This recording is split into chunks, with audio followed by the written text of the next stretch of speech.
Hi, welcome to week 2. My name's Kaleb, which you probably already know if you watched week 1. But in case you don't, this was me a couple weeks ago at 166 pounds. And this was me a week ago during the start of this series at 187 pounds. Yeah, I got fat again. So I'm leaning down with you guys this time, and I'm trying to lose 30 pounds before Christmas. My goal weight is 150 pounds. In this video, I'll be covering everything about my diet, and I promise if you follow this brain dead diet routine that I'm about to show you, you'll drop weight like... I had an analogy, but you get the point. You'll drop weight really fast. But before that, here's a quick mini montage from week 1.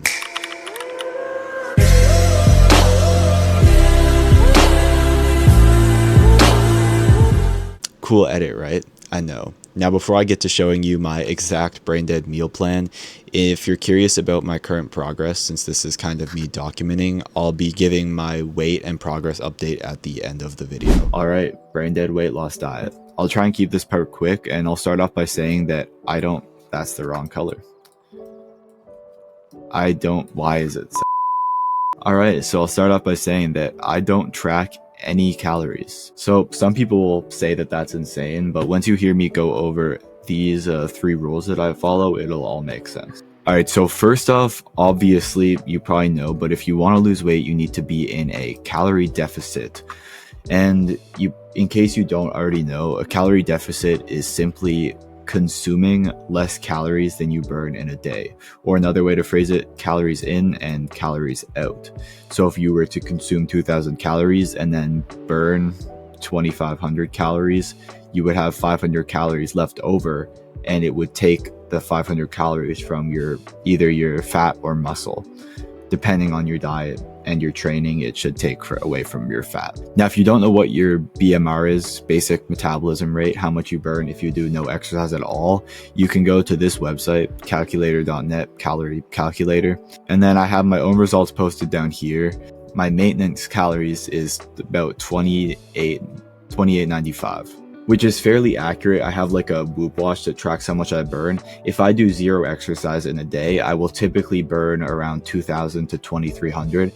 But if I were to work out or do cardio, it's typically anywhere from like 2,500 to 3,000 calories burned in a day. So it's pretty accurate. And I use these numbers, or the numbers my watch gives me, to decide and kind of plan what I'm actually going to eat for the next week and what my meal plan is going to look like. Right now, I typically aim to eat under 2,000 calories because that keeps me at a pretty steady rate of weight loss. More importantly than calories, macros also matter a lot, especially if you want to build that aesthetic physique and have muscles. So you can kind of follow this chart depending on your body. So you can follow this chart, but honestly, I wouldn't worry too much about carbs when you're just trying to lose weight. I'd focus more on getting fat because fat is what makes you full. And then obviously your protein so that you don't lose muscles, or you'll build muscle at the same time if you're doing a body recomp. And just a simple rule to follow is 1 pound per body weight, or per pound of body weight. No, I wrote that wrong. 1 gram of protein per pound of body weight. I weigh 170. I would aim to eat between 160 and 180 grams of protein. Obviously, the more you can eat, the better, but it's not the end of the world if you eat slightly under, especially when you're cutting, because you're gonna be at that weight when you're done your cut anyways. And yeah, that's it, since I don't really want to complicate things. And that brings me over to fasting, or OMAD, which is what I do myself. Now, this is really a personal preference thing, but if you've never tried fasting, I'd highly recommend trying fasting. There is a lot of different types, but it's essentially where I don't want to say starve yourself, but yes, you starve yourself pretty much, where you'll have a small eating window, and then for the rest of the day, you won't touch any calories. And in turn, it comes with a lot of benefits. I think I wrote them down here. If you ever ate a big meal and just had brain fog right after, that's what it helps with. Then yeah, I'm not going to read out all these, but there's a lot of benefits. Now back to what OMAD is. It's what I do, because I'm the kind of guy where if I just have small snacks, if I have the slightest cheat meal, or maybe I'll have a cookie, I'll tend to binge out and just crash out. So I need to be careful with my diet, because if I spread out my meals, then I never get full. But if I eat everything in one sitting, then that somehow like tricks my brain into making me full, and it makes me feel satisfied, or my brain feel more satisfied. Now, if you want to start or try fasting, I'd recommend one of these 3 options. So first off is I'd say for beginners, if you've never tried it, you can try 16/9, which is where you fast for 16 hours. Then you eat 2 or 3 meals within this 8-hour window. So this is a really easy plan to follow. You pretty much just skip 1 meal, so you could skip breakfast if you want and eat your first meal around lunch or noon. And then another option that I did for a while was 24, where you fast for 24 hours and then you eat 1 or 2 meals within the 4 hours. And then what I do now, which is OMAD, you simply eat 1 meal a day. Like, the best way to explain it, if that meal takes you 30 minutes to eat, then it's different. But I just wrote 23/1 because typically I eat for around an hour when I do make my meal. And I usually wait till around 8 p.m. to eat my meal, and eating food makes me tired, so it also helps me fall asleep for the night. Also, the last thing is, if you do decide to start fasting, don't have the mindset of if you eat any calories before your eating window, then you ruined it. Sometimes I break my fast with like small mints, gum, it could be anything really before my eating window. And then I still wait to eat the meal at the end of the night, because it's more about the mindset and the choice to make that your eating routine than it is about the actual fasting. Anyways, let's move on to food choices. This part is simple as well, because most people fail diets because they overcomplicate it and they overthink everything they're eating. You don't need any fancy recipes. The goal here is predictability. Especially for me, I don't track calories, so I need every meal to be impossible to mess up. So set up like a safe list of foods that you can eat. That's what I have in my head now. Like, if you ask me what foods are good to eat right now that are like low calorie, high protein, I could list off like 20 different foods, because I've been like eating healthy for so long. But you need to start small, so just make a list. Just make a list of foods that you like first of all, otherwise you won't stick to it. Or foods you want to even try. You can try new foods, and just make a list of foods or meals you can repeat every single day. And here's a simple list of foods that I would recommend you start with in your diet, or potentially try if you've never. So first off is the typical chicken breast, really high in protein, really good food.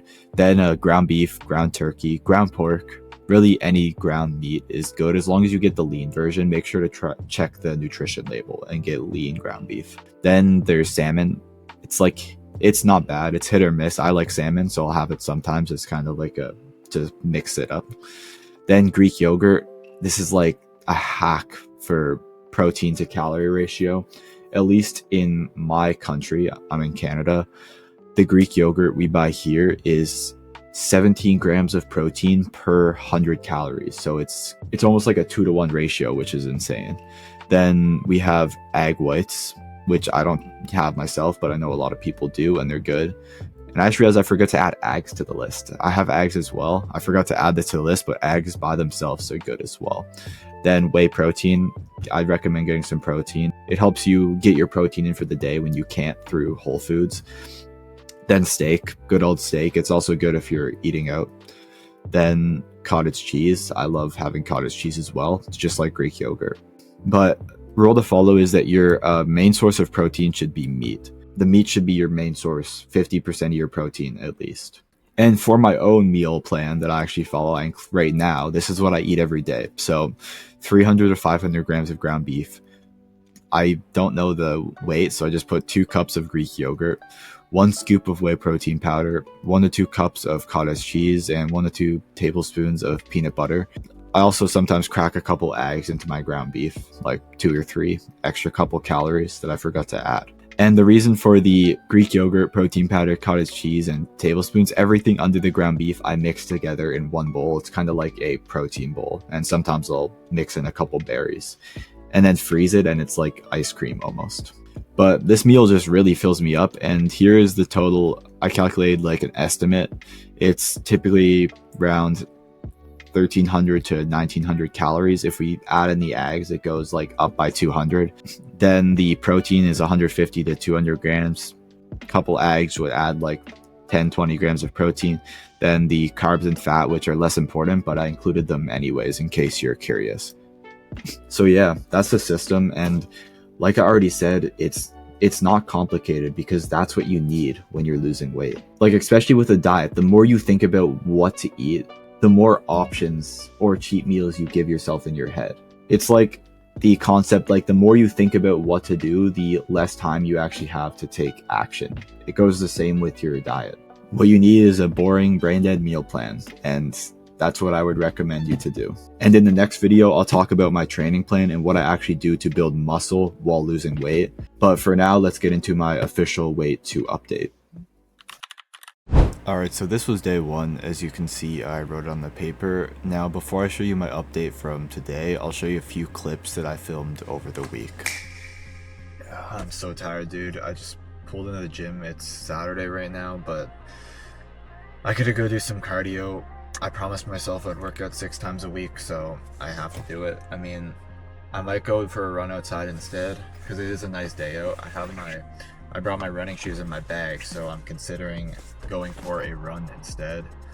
I might be getting sick because my throat's a little sore. My throat has this really weird feeling, so I actually might be getting sick, which would really suck, but it is what it is. What's up, y'all? Oh, my voice sounds like shit. Ooh, I almost just dropped my water bottle. But yeah, what's up, y'all? I'm not even gonna lie, I just woke up so late. My alarm was set for 6 a.m. I don't know if you could see that, but it is 11 a.m. right now. So it's not even like I stayed up late. I went to bed early. I was in bed around like 10:30, 11 o'clock last night, and I still slept until 11.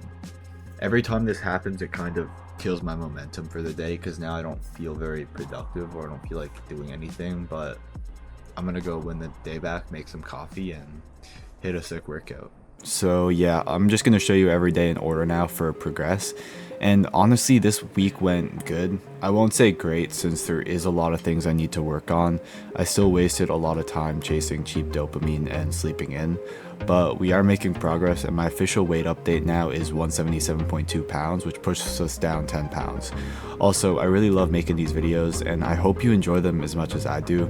I'm trying to hit 5K subs before 2026, so I'd appreciate any support on my channel. Bye bye.